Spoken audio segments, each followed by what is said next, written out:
पाण्याच्या प्रवाहातून अंतिम यात्रा तर दोराच्या सहाय्याने प्रवास। खालापूर तालुक्यातील आदिवासींची व्यथा। खालापूर तालुक्यातील आरकसवाडी, उंबरनेरवाडी, पिरकोटवाडी या आदिवासी वाड्या आजही प्राथमिक सुविधांपासून वंचित आहेत। या गावामध्ये 2 दिवसांपूर्वी एका महिलेचा मृत्यू झाला।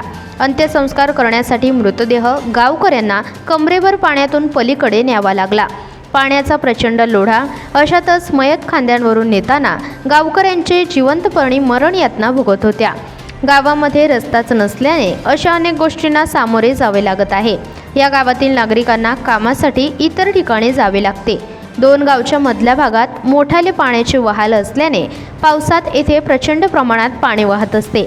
अशा परिस्थितीत जीव मुठीत घेऊन स्थानिक रहिवाशांना दोरीवर टांगत प्रवास करावा लागतो। पावसाचे प्रमाण जास्त झाल्यावर घरी राहावे लागते।